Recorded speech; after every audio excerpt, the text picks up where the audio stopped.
Bikini ou jolie une pièce cette année? Bikini! Plat préféré, sushi au saumon. Regardez-moi cette merveille. Est-ce que tu te vois encore grosse dans le miroir? Sacrée question. Je suis pas fine, quoi. Quelle était la base de ton régime? Ah, le mot qu'il faut pas employer, régime, non! Es-tu fière du chemin parcouru jusqu'à présent? Oui. Comment je peux faire suivi par une diète depuis 6 mois et 0 kg de perdu? Un conseil. Oui, 6 mois, c'est quand même... ouais, c'est beaucoup. Est-ce que toi, ça te fait du bien? Est-ce que tu as l'impression d'en ressortir grandi? Parce qu'il ne faut pas non plus rester figé sur le poids sur la balance, c'est qu'un chiffre. Il y a d'autres choses. Bon, notamment au niveau de ta composition corporelle, hein, tu peux très bien ne pas perdre de poids mais te muscler par exemple. Donc déjà je dirais pas rester attaché que au poids. Est-ce que tu penses évoluer avec cette personne sur d'autres aspects ou pas? Parce que peut-être ça va te débloquer ta perte de poids à un moment ou à un autre. Sinon, dans ce cas, j'ai qu'un conseil, change de professionnel tout simplement. Faut trouver la bonne personne pour te suivre. Tous les professionnels ne se valent pas, il y a des bons, il y a des mauvais, et puis surtout, ils sont pas forcément adaptés pour chaque personne en fait. Donc, j'ai qu'un conseil, dans ce cas-là, change de professionnel. Je débute dans le comptage de calories, où puis-je calculer pour ne pas faire d'erreur? Merci. Il y a un petit quelque chose qui me dérange dans ce message. Il n'y a pas de point d'interrogation. Non, je rigole. Hello. C'est le mot erreur. Le mot erreur me dérange un tout petit peu parce que justement on a le droit à l'erreur et en fait tu ne peux pas compter sans faire d'erreur, c'est impossible. Vraiment c'est impossible, même si tu comptes tout à la calorie près, tu auras toujours une marge d'erreur. Alors certes elle sera plus petite mais quand même, est-ce que ça vaut le coup d'aller se prendre la tête pour être dans un comptage extrême et extrêmement précis? Je suis pas sûre. Maintenant, pour compter tes calories, en fait, il y a plein d'applications qui existent. Hein. Tu as Yazio, moi c'est celle que j'utilise, LifeSum, LSDP. Attention quand même à LSDP qui a tendance à te demander de consommer un certain nombre de calories pour tout le monde le même, alors qu'on est tous différents, ce qui a le don de m'agacer. Bref, mais sinon pour le comptage en lui-même, il y a plein d'applications qui sont disponibles. Donc choisis celle avec laquelle tu es le plus à l'aise tout simplement. Il y en a plein qui sont d'accès libre, qui sont d'accès gratuit. Maintenant, je pense qu'il faut juste choisir celle avec laquelle ton intuition va te guider plus facilement au niveau de l'interface. Enfin voilà, c'est comme choisir entre Apple et Windows. J'essaye de perdre du poids, mais en été, c'est difficile, j'ai l'impression de gonfler. Alors ça, c'est pas une question, mais je me suis dit que ce serait bien d'y répondre quand même, parce que attention les filles, l'été, surtout quand il fait très chaud, on fait plus facilement de la rétention d'eau. Donc ça se voit sur la balance. Mais si tu fais attention à ton alimentation, tu peux quand même perdre du gras sans que ça se voit sur la balance, vu que tu es pleine d'eau. Voilà. Donc lâchez pas vos efforts. La rétention d'eau, ça dure jamais très très longtemps. Buvez un maximum, hydratez-vous bien, c'est important, surtout en été. Et ça finira par descendre sur la balance, peut-être d'un coup, et ça vous fera une jolie surprise. Donc lâchez pas. Où as-tu trouvé la force de reprendre? Je suis en plein craquage, moi. Courage, courage, courage. Après, tout dépend de ce que tu appelles par craquage, de ce que tu as fait avant. C'est compliqué, en fait, d'aiguiller comme ça une personne sur un simple message de 2 lignes quand t'as pas tous les éléments en face de toi. Où est-ce que j'ai retrouvé la force de reprendre? Est-ce que j'ai déjà arrêté même? J'ai fait quelques pauses dans mon parcours, mais globalement... j'ai jamais arrêté très longtemps. C'est vrai que des fois, ça fait du bien de relâcher la pression, de plus du tout regarder ce que tu mets dans ton assiette parce que voilà, à un moment donné, tu as envie aussi de te vider la tête et tu penses tellement perte de poids, alimentation tout au long de l'année qu'à un moment donné, tu reprends quelques kilos, mais ça fait du bien au moral quand même. Maintenant, c'est clair que c'est difficile de se remettre dans le bain. Ça, c'est sûr. Une reprise en main, c'est jamais simple parce que il faut reprendre de bonnes habitudes qu'il faut remettre en place et c'est jamais simple à mettre en place des bonnes habitudes. Si le cœur t'en dit, viens me parler en message privé, on en discutera. Si on a déjà parlé ensemble parce que j'avoue que en ce moment, et j'en suis désolée vraiment, je m'excuse, c'est rare que ça arrive, mais en ce moment j'ai ma boîte de messages, enfin si vous voulez je traite d'abord les messages des personnes avec qui j'ai déjà échangé et nouvelles demandes, donc en attente, c'est-à-dire les personnes qui m'envoient un message mais avec qui je n'ai encore jamais échangé. Il faut que je valide des messages et j'ai une petite liste en attente en ce moment, mais promis, j'arrive. Voilà, je vous avoue que ça devient de plus en plus compliqué de gérer la réponse à tous les messages. C'est assez embêtant, c'est assez frustrant. Et parfois, ça tombe par dizaines, voire plus. Et voilà, c'est pas évident à gérer. Mais en tout cas, sachez que j'ai vraiment envie de vous répondre. C'est juste que j'ai du retard, mais j'en suis désolée. Que faire quand notre poids stagne? Alors, tu peux faire plusieurs choses pour essayer de rebooster un peu ton métabolisme et perdre du poids, parce qu'en fait, le corps, il s'habitue à tout. Hein. Donc même si tu es en déficit calorique, quelque part, tu mets un peu à l'épreuve ton métabolisme et ton corps, à un moment donné, il te dit « Bon, c'est bon, là, mollo, tranquille ». Donc, ce que tu peux faire, c'est essayer de le choquer un petit peu. Donc pour ça, tu peux faire soit du sport ou plus, si tu en fais déjà. Tu peux essayer de manger davantage. Enfin, en fait, toutes les astuces qui fonctionnent pour rebooster un peu le métabolisme. Je crois que j'ai fait une vidéo là-dessus. Ouais, je vous la mets là. En gros, moi, ce que je ferais si mon poids stagnait, ce qui n'est pas réellement arrivé, puisqu'en général, quand j'ai repris du poids, c'est parce que j'avais vraiment mangé n'importe comment. Mais si tu fais des efforts et que ton poids il bouge vraiment pas depuis au moins 2 semaines, hein, c'est pas parce que depuis 2 jours tu perds pas de poids sur la balance, là je vais te dire patience. Mais si ça fait au moins 2 semaines et que ton poids bouge pas malgré tous les efforts que tu peux mettre en place, bah relâche un peu tes efforts. C'est que peut-être que ton corps il en a aussi un peu ras-le-bol. Donc je te dirais de relâcher, de manger un peu comme avant ou même davantage. De te faire plaisir, voilà, de relâcher complètement la pression, de te faire plaisir pendant au moins 3 jours, je dirais. Le temps de rassurer un peu ton organisme, comme quoi non, c'est bon, tout va bien, tu manges, ok, il n'y a pas de souci, toi et moi on est copains, d'accord? Voilà un petit peu en gros. Et tu vas reprendre quelques centaines de grammes, voire 1 kilo ou 2 si t'as vraiment pas trop de chance. Mais derrière, ça va te relancer la perte normalement. Après, attention, je vous fais pas de promesses, on est tous différents, d'accord? Vas-tu à la piscine? Il paraît que la natation palme-planche aide à sculpter le corps, paraît-il. Oui, c'est vrai. C'est vrai, c'est super la piscine. En plus, c'est un sport dans lequel tu sens pas trop. Enfin, c'est différent du terrestre, mais bon, bah non, j'y vais pas trop à la piscine. Parce que souvent, quand je vais à la piscine, je vais avec mes enfants et c'est compliqué de nager quand on a une petite de 4 ans qu'il faut gérer. Donc voilà, faudrait que j'y aille toute seule, mais j'aime bien aussi les sports terrestres. Donc en fait, le plus important, c'est de faire un sport qui vous plaît. Hein. Si on va par là, tous les sports sont efficaces. Surtout s'ils vous plaisent, parce que si le sport vous plaît, vous avez davantage de chances d'être motivé à y aller et à tenir sur le long terme. Donc avant de chercher le sport qui fera le plus d'effet à votre popotin, à vos hanches, tout ça, cherchez plutôt le sport qui vous plaît. Comment retrouver la motivation après avoir repris 10 kilos des 23 perdus? Bah déjà de voir le positif, au lieu de te dire, ça c'est comme voir le verre à moitié plein plutôt qu'à moitié vide, t'as repris 10 kilos des 23 perdus. Donc en fait, t'as perdu 13 kilos. C'est plutôt comme ça qu'il faut voir les choses. Donc j'ai plutôt envie de te dire bravo et tu peux être fier de toi parce que 13 kilos c'est quand même une belle perte de poids. Ensuite, dis-toi que si tu as réussi à arriver jusque-là, c'est que tu es capable de perdre du poids. Donc, il y a pas, ton corps, il bloque pas, il n'y a pas de souci, ce qui est une grande chance. Tu as le mental pour aussi, tu es capable de le faire. Donc, tu peux largement croire en toi. Et demande-toi pourquoi ça n'a pas marché en fait. Pourquoi est-ce que tu t'es remise à prendre du poids? Quels sont les comportements peut-être ou pas, hein, c'est pas forcément lié non plus à ce que tu fais en général, oui, mais pas toujours. Essaie de savoir pourquoi tu as repris du poids et d'en tirer des apprentissages pour pouvoir justement partir sur de meilleures bases derrière. De toute façon, une perte de poids, c'est jamais linéaire, hein. Ça fait des vagues. Oh, ça me donne envie d'aller nager, ça. Donc à un moment donné, il faut accepter qu'un parcours n'est jamais parfait, qu'il y a des fois où on tombe, il y a des fois où justement on reprend du poids. Je suis consciente que 10 kilos c'est beaucoup, ça peut faire mal, je comprends tout à fait, mais essaie plutôt de le voir comme une chute qui te permet d'apprendre davantage et de faire les choses mieux. Voilà, en gros, garde la motivation, t'es capable de le faire, tu vas y arriver. Comment tenir pour pas grignoter, surtout le soir tard? Moi aussi, c'est souvent le soir que je grignote, quoi. Après, on grignote pas tous pour les mêmes raisons. Là, encore une fois, il faut essayer de comprendre pourquoi tu grignotes. Est-ce que c'est parce que en ce moment ça va pas trop dans ta vie et tu as besoin de trouver du réconfort dans la nourriture? Est-ce que c'est parce que t'as peut-être pas assez mangé dans ta journée? Parce que ça c'est pareil, mine de rien, si t'es en restriction énergétique ou frustration, par exemple, il y a un gâteau qui t'a fait de l'œil toute la journée et tu t'es dit non, tu m'auras pas gâteau. Bah ouais, mais au bout d'un moment, ton corps il se venge en fait. Donc bref, si t'as accumulé de la frustration ou de la restriction, tu peux pas échapper au grignotage. À moins d'avoir une volonté de faire, une mentalité de dingue, tu peux pas en fait. C'est plus fort que toi. C'est pour ça qu'on appelle ça compulsion. C'est de l'ordre de l'automatisme, c'est de l'urgence immédiate.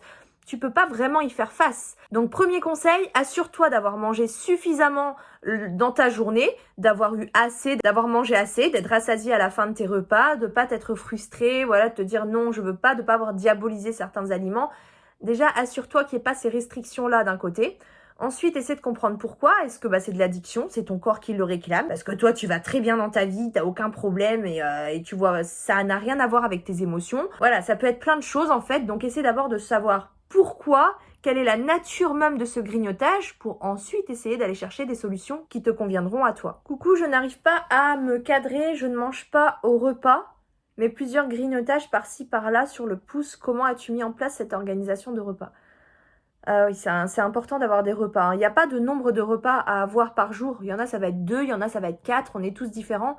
Par contre, manger un petit peu comme ça, par-ci, par-là, sans jamais avoir de repas, c'est clair que c'est pas l'idéal. Enfin bref, je te dis ça, je pense que tu en as déjà conscience, sinon tu m'enverrais pas ça. Et effectivement, là, l'organisation, c'est super important. En moi, de base, j'ai quand même une certaine chance, c'est que j'ai des enfants. Et les enfants, ils sont assez bien réglés, mine de rien. Quand ils ont faim, ils ont faim. Ils vont à l'école le lendemain, ils se couchent pas trop tard.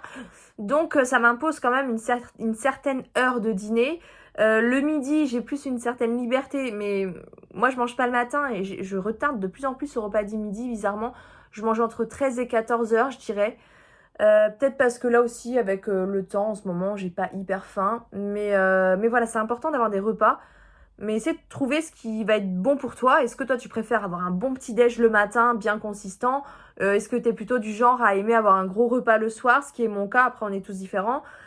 Essaie de voir toi en fonction de, par exemple tes grignotages, à quel moment de la journée tu vas plus avoir tendance à les prendre. Est-ce que ça va être directement te réveiller le matin? Est-ce que ça va être avant de te coucher le soir? Est-ce que ça va être dans l'après-midi?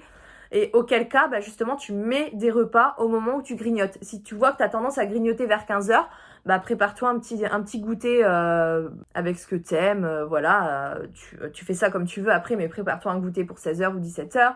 Si tu vois que c'est le matin que tu manges, organise-toi un petit déjeuner et après tu planifies. Tu planifies sur une feuille de papier ou un tableau Excel. Tu planifies sur un tableau, tu dis voilà, le midi je mange ça, le soir je mange ça. Tu planifies sur une semaine, tu fais tes courses en fonction et tu essaies de t'y tenir. Franchement, c'est vrai qu'au début c'est un peu casse-tête, c'est un peu chiant, on va pas se mentir. Mais une fois que tu as pris le pli, ça va tout seul et l'organisation, franchement, ça aide énormément. Voilà, on a fini pour la partie perte de poids. Wouh! Je crois que je vais aller me faire un thé. On change de décor. Alors maintenant, donc, partie sur ma vie professionnelle, parce que j'ai eu énormément de questions là-dessus, toujours les mêmes. Donc, première, je n'ai pas suivi, tu veux devenir naturopathe. Mais, j'en parle tout le temps. Regardez mon premier post qui date de novembre 2020, date à laquelle j'ai commencé ma formation. J'ai pris du retard. C'est une formation de 3 ans qu'on peut faire en 2 ans, donc moi, évidemment, j'espérais la faire en 2 ans. Mais ça voudrait dire que là, en novembre, j'aurais fini, ce qui n'est absolument pas le cas puisque j'ai vraiment pris du retard. Mais en tout cas, vous voyez, c'est un projet que j'ai déjà depuis de nombreuses années, depuis très longtemps. Et la formation, je l'ai commencée il y a quand même plus d'1 an. Avec qui passes-tu ton brevet naturopathie? Je pense pas qu'on parle de brevet dans la naturopathie. Je le passe toute seule, toute seule. Après, chez qui? Du coup, chez AIMA. AIMA, donc pour Académie internationale des méthodes alternatives et complémentaires, qui est inscrite au CNP, donc syndicat des professionnels de la naturopathie. Donc, c'est reconnu pour être naturopathe. En quoi consiste naturopathe? Alors, le naturopathe, déjà, ce n'est pas un médecin. C'est un professionnel qui va prendre la personne dans sa globalité, dans un but de prévention ou du moins de maintien de son état de santé actuel. En gros, pour la faire courte, là où le médecin va plutôt traiter la conséquence, le naturopathe va chercher la cause. Et donc pour ceci, il va réaliser un bilan d'hygiène vitale pour pouvoir mieux orienter la personne, voir si d'elle-même, parce que le naturopathe ne peut pas tout faire, mais s'il peut aider de lui-même avec ses ressources, il le fait. Sinon, il saura normalement aiguiller vers le bon professionnel. Alors, quelle est la durée de ta formation en naturopathie? À quel stade de la formation es-tu? Donc, je crois que j'ai plus ou moins répondu. Donc, c'est une formation qui dure 3 ans, qu'on peut faire en 2 ans minimum. Donc c'est l'une des plus longues formations de naturopathie parce qu'il y a plusieurs types de formations, il y a plusieurs organismes de formation. Il y a notamment les formations de conseillers en naturopathie et de praticiens en naturopathie. Donc évidemment, c'est pas la même chose, c'est pas la même durée. Moi, je veux vraiment le métier de naturopathe. Et à quel stade je suis rendue? Pour le coup, il me reste pas énormément de temps, donc je suis assez en accéléré là.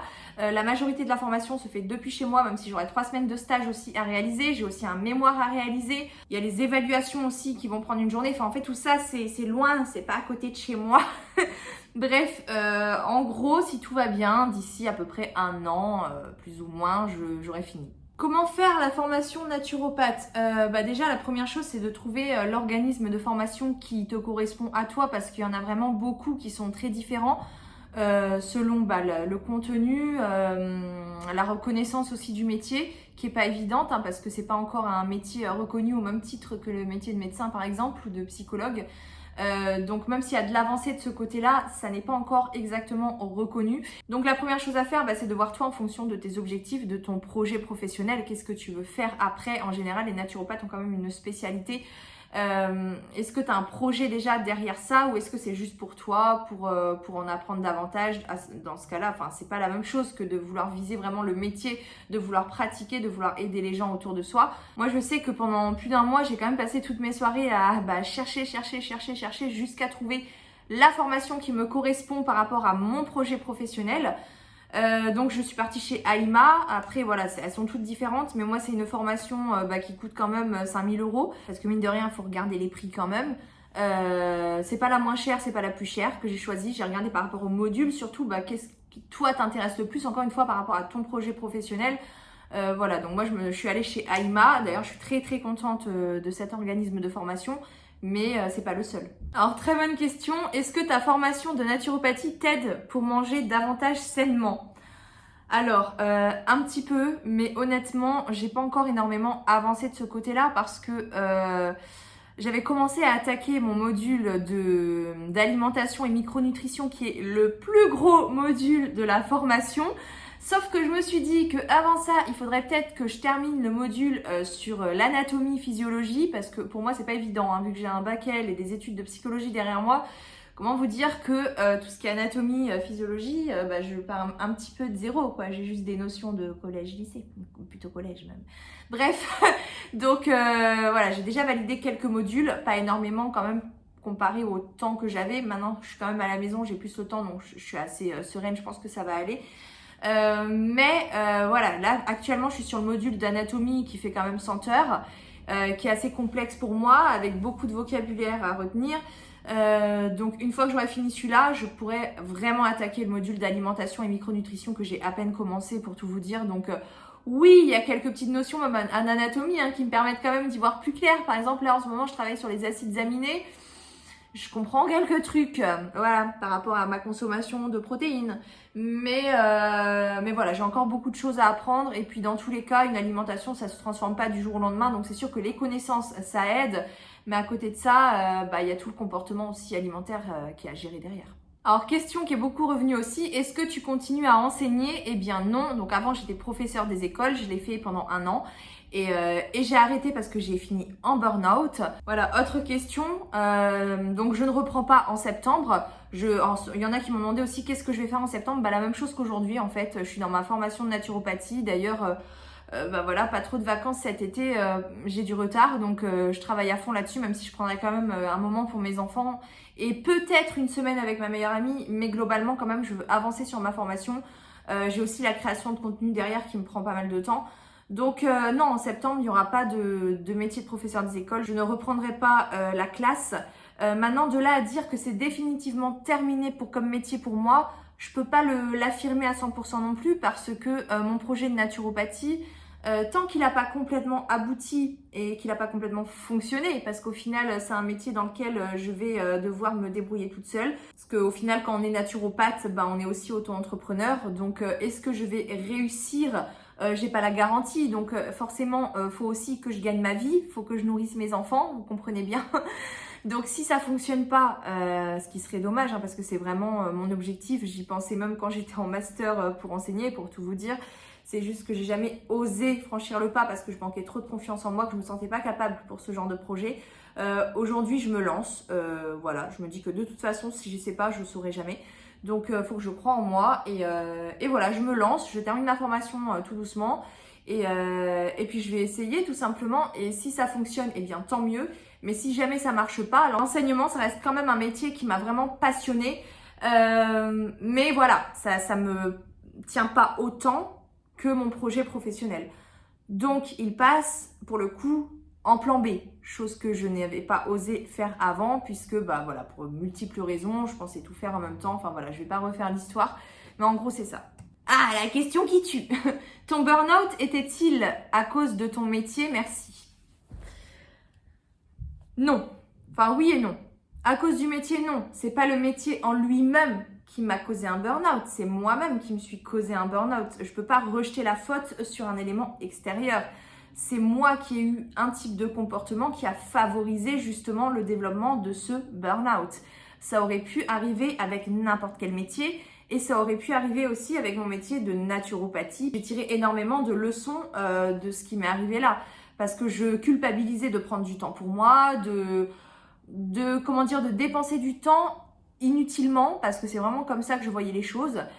Petit à petit, j'ai fini par accepter que non, c'était un besoin en fait, que même le fait de rien faire, le fait de se détendre, le fait de prendre du plaisir dans des activités sans intérêt, c'était aussi un besoin que j'avais. Évidemment, il y a tout un travail psychologique derrière. C'est d'ailleurs pour ça que j'ai consulté au premier abord une psychologue. C'est que j'ai quand même un comportement de base qui est très perfectionniste, excessif. Tous les professeurs des écoles ne finissent pas en burn-out, et heureusement d'ailleurs pour nos élèves. Maintenant, j'ai aussi beaucoup culpabilisé d'avoir été arrêtée et d'avoir pris la décision aussi parce que j'ai pensé à moi en premier pour une fois. À ma santé, à mon bien-être psychologique, à mon bien-être mental, physique aussi, parce que j'ai commencé vraiment à avoir dépassé les limites en fait de ce que j'étais capable de fournir comme effort. Et j'ai été mise au pied du mur, j'ai dû faire des choix en fait. Donc de là, j'ai fait des choix professionnels en accord avec mes ambitions. Maintenant, on va pas se mentir, le métier de professeur des écoles, c'est quand même un métier qui est très prenant, qui demande une grosse charge de travail, une grosse charge mentale et dans lequel c'est jamais fini en fait. Même si tu as encore du travail à la maison, il n'y a pas de limite. Parce que tu peux toujours faire mieux dans ce métier. Tu peux toujours t'améliorer, tu peux toujours fournir plus de travail, tu peux toujours améliorer tout ce que tu fais en fait. Tu peux toujours proposer d'autres choses pour tes élèves. Donc comme j'ai toujours eu envie de bien faire les choses, je me suis tuée à la tâche en fait. Sauf qu'à côté, j'ai laissé ma formation de côté, j'ai pris du retard. Donc je culpabilisais aussi énormément par rapport à ça, sachant que la formation, je la paye quand même de ma poche. J'ai aucune aide par rapport à ça. J'ai aussi beaucoup culpabilisé quand j'étais dans le métier de m'occuper d'autres enfants. Pas le fait en soi de s'occuper d'enfants, mais au détriment de mes propres enfants, parce que j'ai 2 enfants et je me rendais compte que le soir, je rentrais, j'avais encore du travail, j'étais complètement épuisée. Fallait que je gère, fallait que je passe du temps avec eux. J'allais les chercher tout le temps à la garderie alors que moi, mes élèves, j'ai laissé à 16h30, les parents venaient les chercher. J'ai commencé à nourrir un peu de... je suis devenue un peu envieuse en fait de ces parents-là. Je me dis mais comment ils font j'avais envie moi aussi d'aller chercher mes enfants à l'école à 16h30. J'arrivais plus à gérer en fait, j'étais dans trop de choses en même temps. YouTube, les réseaux, ma formation, un métier très prenant où tu peux toujours faire plus. Et au final, je me suis oubliée quelque part. Je me suis oubliée. J'ai eu beaucoup de mal aussi à gérer ma perte de poids. Fort heureusement, j'ai pas repris mes kilos, mais ça a clairement joué sur mon parcours perte de poids. On va pas se mentir. Donc ça a été très compliqué. Mais c'est moi qui ai ce type de comportement, qui était prédisposée à faire un burn-out. Ça aurait pu arriver avec un autre métier, ça aurait pu arriver à une autre période de ma vie. Je pense que j'avais besoin de passer par là aussi pour me connaître davantage, pour comprendre un petit peu les mécanismes qui se jouaient en moi et que je travaille d'ailleurs toujours avec ma psychologue parce que j'ai conscience que ça va pas partir du jour au lendemain. Maintenant, je sais quel est le problème, je l'ai identifié, je l'ai compris et c'est déjà un énorme pas en avant en fait. Donc ça me permet déjà d'apporter des modifications dans mon quotidien. Mais ça reste compliqué. Ça reste compliqué quand même. Je vais pas vous mentir que j'ai toujours ce perfectionnisme, cette envie de m'investir trop, cette tendance à m'oublier parce que mes priorités vont être dans les choses professionnelles. Donc évidemment, le métier de professeur des écoles a contribué quand même à faciliter, on va dire, les choses parce que c'est quand même un métier prenant et difficile. Mais c'est pas lui la cause de mon burn-out. Voilà, c'est ce que je voulais dire. Après le métier de professeur des écoles, c'est vraiment un métier que j'ai beaucoup aimé, que je regrette pas d'avoir fait, c'était une belle expérience. Maintenant, si un jour je dois être amenée à refaire ce métier, par contre, je ne le ferai pas en tant que contractuelle, ça c'est terminé. On est vraiment dans une posture, un statut qui est très désavantageux et ça par contre, j'en veux plus. Ça, j'en veux plus. Donc si un jour je redeviens professeur des écoles, je passerai par le concours que j'aurais normalement dû avoir. J'ai quand même les études pour. Je me suis aussi sacrifiée pendant 2 ans sur un master. J'ai passé le concours 2 fois. Où je me suis plantée notamment aux euros. On dirait pas comme ça, je parle à la caméra tranquillement et tout. Mais aux euros, la première fois, j'avais complètement perdu mes moyens. Enfin bref, très compliqué. Mais si je dois être professeur des écoles un jour, j'aurai le concours. Jamais je retourne dans le statut contractuel, quoi. Donc c'est un contrat, un CDD renouvelable, avec plein de désavantages autour. Vraiment, ça j'en veux plus. J'aimerais bien boire un café avec toi. Eh bien, avec plaisir. J'ai déjà rencontré quelques personnes de la région, en tout cas de Bordeaux principalement, grâce au réseau. Il y en a qui sont devenues d'ailleurs de très bonnes copines. Et je suis ouverte à d'autres rencontres, franchement avec grand plaisir, vraiment. Après, bon bah voilà, sur Bordeaux, hein, je bouge pas des masses. Mais si à l'occasion je vais faire un tour à Paris ou dans le sud ou dans le nord ou ailleurs, bah, je vous ferai signe, hein. De toute façon je le dirai en vidéo et puis on ira se boire un verre quelque part. Franchement, toujours un plaisir. Et je tenais quand même à remercier toutes les personnes qui n'ont pas laissé de questions mais qui m'ont laissé un petit message super gentil parce que franchement, même si le but c'est d'avoir des questions et de répondre aux questions, de voir des petits messages comme ça dans la boîte à questions, ça fait toujours plaisir. Cette FAQ était super longue, j'espère quand même que ça vous a plu, que c'était pas trop long. N'hésitez pas à me le dire sous les commentaires, je sais qu'il faut que je m'améliore là-dessus, je suis trop bavarde. Puis je vois que l'heure tourne aussi. Bref, je vous fais plein de bisous et je vous dis à dimanche prochain pour le prochain vlog. The future is now.